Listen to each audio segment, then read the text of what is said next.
Thank you for clicking on this new book review episode. I am happy to announce that these episodes are not only available on Spotify, but also on Apple Podcasts. So don't forget to check out those platforms if you just want to listen to the audio. And as always, don't forget to check out the Discord server and Instagram just to share your thoughts and to interact with the community. So, the book I am going to discuss today is The Book of Five Rings by Musashi Miyamoto, which was originally published halfway through the 17th century. Originally, I wanted to discuss this book, The Art of War by Sun Tzu, and Meditations by Marcus Aurelius, but that would make this episode quite long. Also, Meditations would fall quite beside the boat, so that one I will definitely make its own video. If you want me to make that video a big one, where I also talk about some other popular Stoic books, let me know in the comments. I definitely read all of them. They're not that many. So, the Book of Five Rings was originally published in 1644 and is written by Musashi Miyamoto, who was born in 8084, and unfortunately his death was in 1645. So that means a year after the original publishing of this book. So Musashi was very well known for his Japanese swordsmanship and as a strategist, and later in life he was also known for being an artist and a writer. So the thing that made Musashi so famous as a swordsman is the fact that he had 62 duels with no loss. Well, I follow the UFC just a little bit, and 62 matches without a defeat, it's quite impressive if you ask me. And that's why he is also considered a Kensei, if I pronounce it correctly, which basically means sword saint. He is also the founder of the Japanese swordsman school of Niten Ichi-ryu. Niten Ichi-ryu is basically a style of classical Japanese swordsmanship, which pretty much values the core principles of taking an offensive approach, controlling the fight with a lot of proactivity, and also with a core principle, if you would ask me, where you truly see things as they are, which I believe they do call unbiased perception. So, what is the book actually about?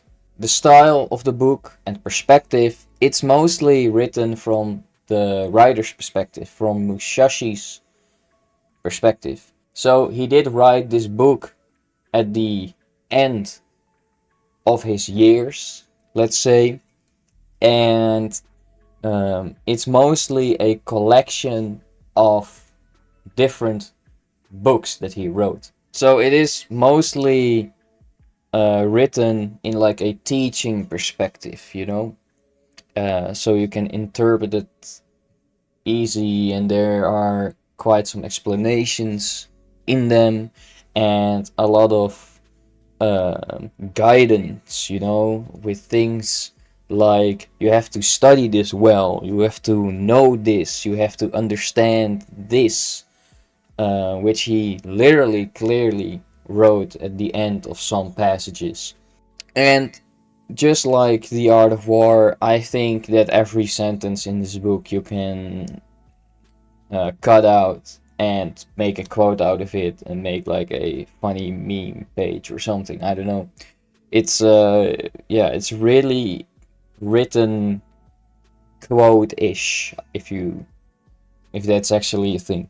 Just as I said earlier, the book is basically a collection of multiple books, which are five, and in the edition, the version that I have, there are two additional chapters.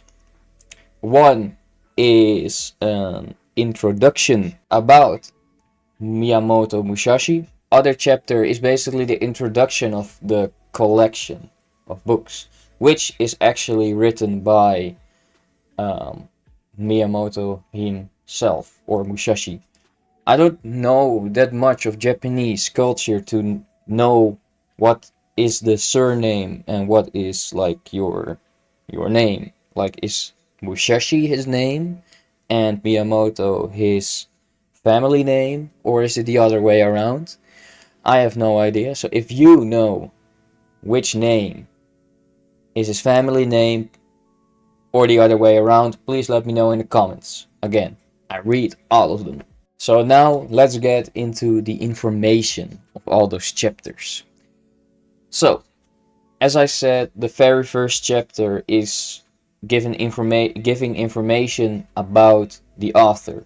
A lot of these, let's say, reprints, like Meditations, The Art of War, Book of Five Rings, which are very old and republished a lot.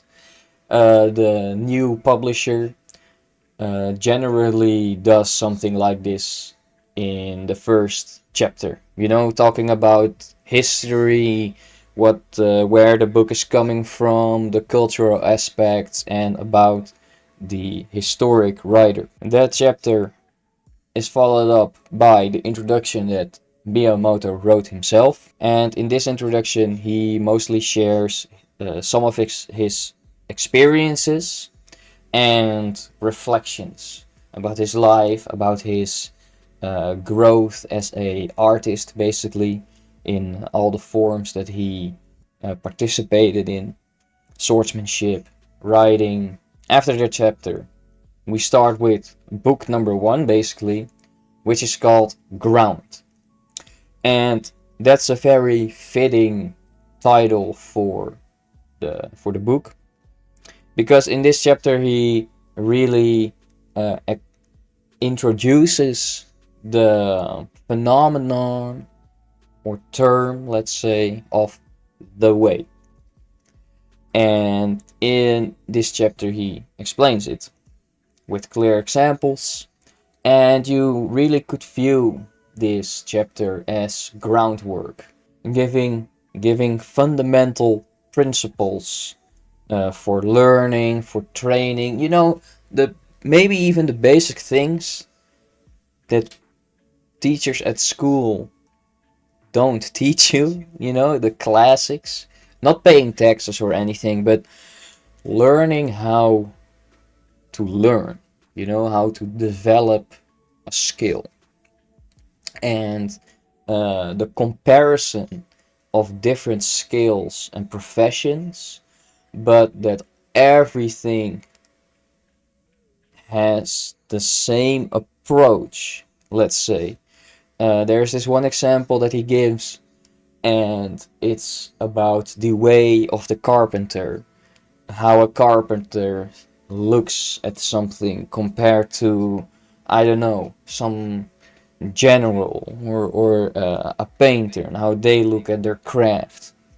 So it's in my opinion a very good introduction, which lays down a good fundamental aspect for the rest of the book. Then chapter 2, or just let's say book 2, this chapter or book feels more like guidance, more about a way of thinking, and also he gives examples for training. What should you think about while you are practicing, while you are training your skill? And there are some things like you must train repetitive, you must learn this well, you must know this well, things like that. And it's more of a spiritual mindset idea, which makes this also similar to, let's say, the book of The Art of War, which I believe also has a chapter which is called Water or something similar. it all comes down to the strategy that you use and a plan. The strategy that works for you as well as an individual. And because this is also very swordsmanship oriented, he's also talking about dividing your attention. He's talking about how to take on multiple enemies, let's say. But you can also interpret that in how you would spread your attention, not focusing on one thing, or you would focus on the most important thing and do things in the right order, whichever that means, of course. So yeah, he's also talking about that, and maybe you can interpret it very simply. It's called water. Water always flows. It's fluid. It's flexible, maybe. Then comes chapter fire, or book of fire. And in this chapter, it talks more about being proactive, and also talks more about competition, again, mostly in the context of sword fighting, where you have to think about, let's say, uh, your placement and what kind of techniques are you gonna use and how does that fit into your strategy, are you gonna approach this problem or enemy. Besides being proactive, he's also talking about determination and the ability to keep on going, where he uses, in my opinion, a very, very good explanation, where he's talking about that you want to set sail while your friends are staying in the harbor, that you know the route, that you know the ability of your ship, let's say, and that you know the right wind or weather, because we're talking about sailing, and that if all the conditions are met, that they are like good enough to set sail, that you go, and that eventually it starts to rain, that it starts to go not as planned, but that you just have to go on sailing for just a little bit longer to reach the end, so that the last part of your journey you have to paddle, you know. It's very cliche, of course. Well, when he wrote it, it's not a cliche. Maybe that example basically comes from this, because I've heard it more times, that you have to row the last couple of kilometers to reach your destination. And it's very true. If you are determined and you maybe double down on something and it's not going as you had planned, that's still that the finish line, it's there, but you just have to work a little bit harder in the end stage to reach the goal. And that is determination. And maybe talking about sailing, it's a good segue to talk about the next book, which is called Wind. And this chapter, it is quite similar to the fire one, talking about more about focused action, that you need to have the right state of mind, also about mindset and flow. So you could also say that it's quite similar to water, also about being calm, knowing the rhythm, and I feel like just being more in the moment, more in the performance, let's say, and that you have to go with the flow. And maybe the most interesting part of the book, it's the final book, which is called Void. And I think it's the shortest one, actually. It's the shortest one, but in my opinion, it's the most interesting. Because in the Void, he's talking about everything that you just don't know. There's always an aspect of void, of things that you don't know. And it's not that he's not talking about things that you don't know, or not understand, rather. It's not the things that you don't understand, because everything that you're able to understand, that doesn't count as the void. That just means that you aren't proficient enough in that skill. And that void is the part, the aspect of the craft where you actually can't know. So those are the aspects that you can't practice for, things that you can never prepare for because it is impossible to actually know what is within the void. So, shortly said, the Book of Void, it's basically about the things that exist and basically the things that don't exist.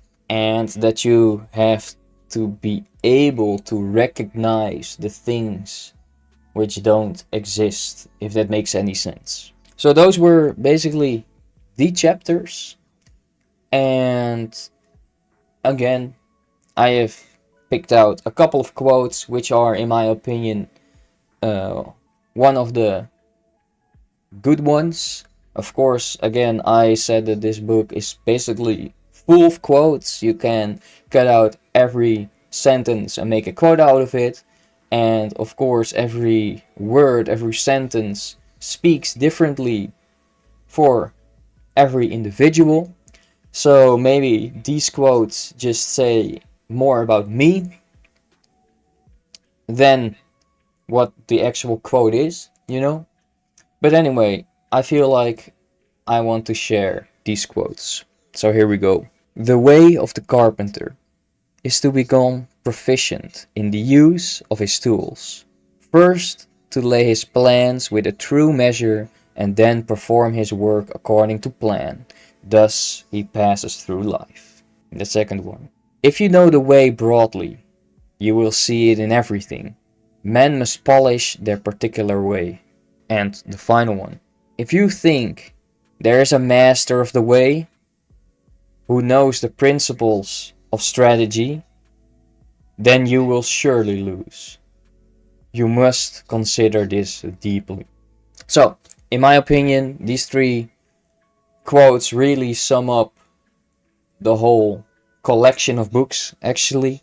It's about learning, it's about seeing the details, performing the details, polishing your craft, and know the way. If you recognize someone else who is better in recognizing the way, or maybe even is a master in the way, and you are not, you will surely lose. So you better become a master in the way. I know I'm not right now. Maybe someday I will be. But yeah, consider this deeply. Alrighty, and now we're going to the rating. So, the Book of Five Rings by Musashi Miyamoto, I give it a 5-star rating. Because, in my opinion, this might be one of the most important books that has ever been written. Because it is life changing. It might even be eye opening for some people, and you can't go around it. Every person, every individual has some kind of craft, some profession that they want to be good at, maybe even master it.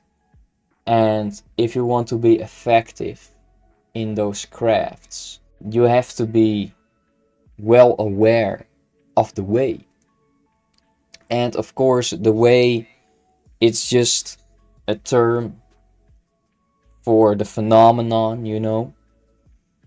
But anyways, I feel like everybody, knowingly or unknowingly, are interacting with the way. And of course, I feel like this book, the earlier you read it, the better, because it gives you a better understanding of how to improve and nurture, polish the craft or skill that you love, because that's the most important thing. It's not even about the thing, the craft, or that you must do a craft, because of course You shouldn't torture yourself with the way, with learning a skill that you don't like, of course. But if you love a skill or something and you get good at it, you definitely will love it more, right? So that's why I gave it a 5-star rating. I feel like it's very fundamental. It's a fundamental piece of literature that everybody, in my opinion, should read. But I'm also curious on what you think of the book. Have you already read the book? Are you going to read the book now? Please let me know in the comments. And if you've already read the book, please let me know what kind of rating you would give it and why, and how you interpreted this book. So, as an end note, again, this book is very swordsmanship, sword fighting oriented, but in my opinion, he formulates the things in a way that you can apply it on basically every kind of skill learning journey, basically. Again, it has a lot of similarities to The Art of War by Sun Tzu. It's talking a lot about strategy, it's talking about mindset. The Art of War is more oriented on management, let's say, more about certain factors and aspects and elements about management, while the Book of Five Rings is more focused on specific skill learning and it's more about the individual, instead of managing something, basically manipulating something. But anyways, management and stuff could also be seen as a profession, as a skill, as a art. So that's why, in my opinion, the Book of Five Rings might be more worthy to read compared to The Art of War. And if you're very, very selective on reading books because you might not have a lot of time, then I would definitely recommend the Book of Five Rings above The Art of War, actually. So, this was my end note. Thank you very much for checking out this episode, this book review episode. If you are listening on Spotify or Apple Podcasts, please comment on what you think of this video. If you're listening or watching on YouTube, please like, subscribe, check out everything in the description, leave a comment for engagement, and I will see you guys in the next episode. Alrighty.